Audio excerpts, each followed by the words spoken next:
Hello everyone. तो market overall अभी correction face में है, अपने ऑल टाइम हाई से 10-12% गिर चुका है और काफी लोग का पोर्टफोलियो अभी रेड चल रहा है। यानी कि काफी लोग ने जो लोग हाई पे खरीदा था, अभी सबका जो भी स्टॉक खरीदे थे सबको अभी लॉस में चल रहा होगा। कुछ परसेंट किसी 10%, किसी 20%, किसी 30% तक लॉस में चल रहा होगा।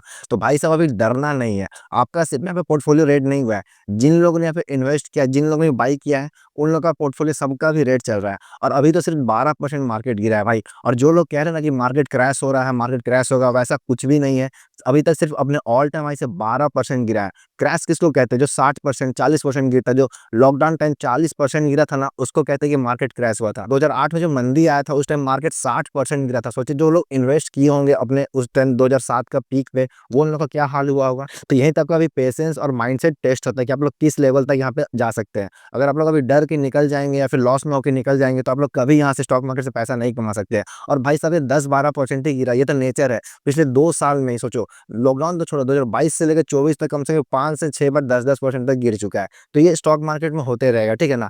तो चलिए हम छोटा सा डिस्कस कर लेते हैं कि मार्केट कहाँ तक गिर सकता है और कब यहाँ पे रिवर्सल आने का चांसेस है, ठीक है ना। और मैं आपको दो ऐसा स्टॉक बताऊंगा जो इस गिरावट में आपको ऑफकोर्स खरीदना चाहिए, क्योंकि उसमें फंडामेंटली काफी मजबूत है। बट मार्केट के गिरने की वजह से ये दोनों स्टॉक गिरा है, तो वो दोनों स्टॉक आपके पोर्टफोलियो में जरूर होना चाहिए, ठीक है ना। चलिए मैं आपको स्क्रीन शेयर करता हूँ और मार्केट का एनालिसिस करता हूँ कहाँ पे ये गिर सकता है।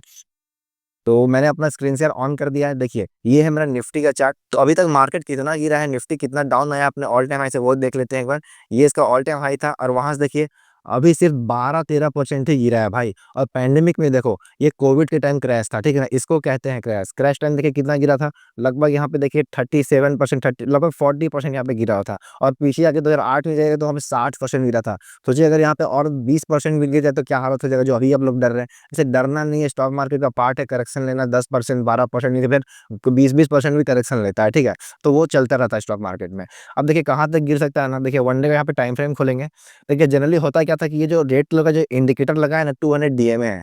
तो होता क्या था कि 2022-23 से क्या हो रहा था, 2022 के बाद से हमेशा ये रेड लाइन को सपोर्ट लेता था, यहाँ से ऊपर चले जाता था, यहाँ पे भी सपोर्ट लिया ऊपर चले गया, फिर यहाँ पे सपोर्ट लिया ऊपर चले गया। यानी कि रेड लाइन को क्रॉस नहीं करता था। वन डे का टाइम फ्रेम है, ठीक है ना, वन डे का टाइम फ्रेम है, इसको ध्यान दीजिएगा। फिर देखिए करंट मार्केट में क्या हुआ कि ये रेड लाइन यानी कि जो 200 डीएमए है, इंडिकेटर का नाम जो रेड कलर का लाइन है वो मेरा 200 डीएमए है, ठीक है ना, 200 डेज मूविंग एवरेज। तो इस लाइन को ब्रेक कर दिया और मार्केट अभी नीचे आ रहा है।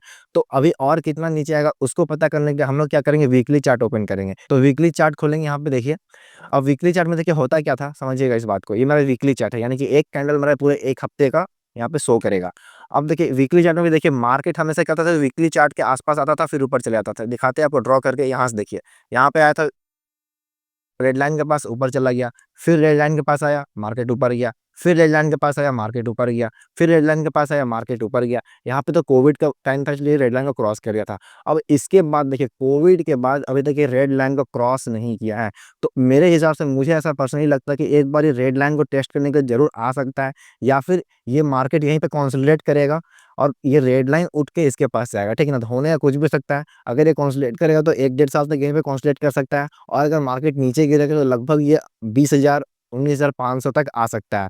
इतना समझ में आ रहा है, क्योंकि ये रेड लाइन को पिछले 4 साल से एक बार भी टेस्ट नहीं लिया, तो हो सकता है कि इस बार टेस्ट लेने के लिए आ सकता है। तो यहाँ पे आपको केयरफुल रखना है, इस पे आपको ध्यान देना है कि यहाँ पे कब आता है। और चांसेस है कि यहाँ से आने के बाद यहाँ पे रिवर्सल दिखा सकता है, ठीक है ना। तो ये था ओवरऑल मार्केट का सिनेरियो। अब मैं आपको दो स्टॉक बताता हूँ जिसको आपको ऑफकोर्स बाई करना चाहिए और आपको पोर्टफोलियो में ऐड करना चाहिए, ठीक है ना। तो पहला स्टॉक का नाम दिखाते हैं आपको। देखिए पहला स्टॉक जिसको आपको बाई करना चाहिए उसका नाम है life insurance corporation of India, LICI, ठीक है। ये स्टॉक क्यों बाई करने के लिए कह रहे हैं समझिएगा। देखिए पहले इसका मेजर सपोर्ट ये था, ये सपोर्ट को ब्रेक कर चुका है फिलहाल। और अभी फिलहाल के लिए इसका मेजर सपोर्ट निकल के आ रहा है ना, जो इंपॉर्टेंट सपोर्ट है वो देखिए अभी अपने फिलहाल अपने सपोर्ट के आसपास है। तो काफी अच्छा मौका है यहाँ पे बाई करने के लिए। मैं ऐसा क्यों कह रहा हूँ, इसका प्रॉफिट वो लोग ध्यान दीजिए। तो देखिए ये स्टॉक का ये प्रॉफिट एंड लॉस है पिछले 4-5 साल का, 2019 से हम लोग कंपेयर करेंगे, क्योंकि उसे उसके पहले का डाटा अवेलेबल नहीं है, ठीक है ना। तो आप लोग सेल्स पे ध्यान दीजिएगा भाई। सेल्स 2019 में 5,71,000 करोड़ था और आज कितना 8,45,000 करोड़। देखिए डायरेक्ट जंप नहीं किया, ये स्लोली स्लोली कंसिस्टेंटली हर ईयर अपना प्रॉफिट सेल्स को ग्रोथ कर रहा है। और देखिए TTM में 8,85,000 करोड़ का ग्रो हो चुका है, ठीक है। वही ऑपरेटिंग प्रॉफिट की बात करें तो मार्च 2019 में 5920 करोड़ के आसपास था। अब बीच में तो ये लॉस मेकिंग कंपनी बन गया था 2020 और 21 में। उसके बाद से जो ये कमबैक किया है ना 2022 में 3326 करोड़ से लेके आज यहाँ से देखिए 10 गुना जंप कर चुका है। 3300 से 32,000 लगभग 10 गुना होता है, ठीक है। 32,780 करोड़ के आसपास का ऑपरेटिंग प्रॉफिट आ गया है। और लास्ट इसका जो नेट प्रॉफिट होता है, नेट प्रॉफिट देखिए 2627 करोड़ से आज कहाँ पे है 40,000 करोड़ के आसपास आ चुका है।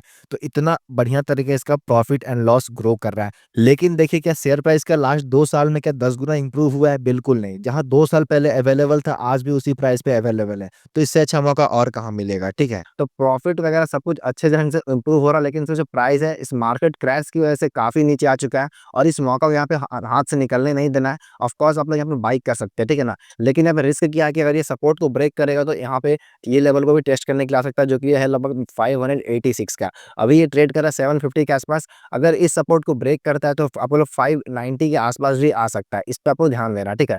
तो ये था मेरा पहला स्टॉक। और अब जब हम बाई करते हैं ना तो इसका टारगेट होने वाला है लगभग, ये टारगेट होने वाला 1000 के आसपास। 1000 का होने वाला है इसका टारगेट, समझ में आ गया? अब सेकेंड स्टॉक देखते हैं हम लोग। सेकेंड स्टॉक है मेरा फाइजर, PFIZER। देखिए ये स्टॉक भी काफ़ी शानदार स्टॉक है। इसका भी फंडामेंटली कुछ इसी तरीके से इंप्रूव हो रहा है जिस तरीके से एलआईसी का इंप्रूव हुआ। प्रॉफिट वगैरह, रेवेन्यू वगैरह, नेट प्रॉफिट सब कुछ ऑल टाइम हाई पे है।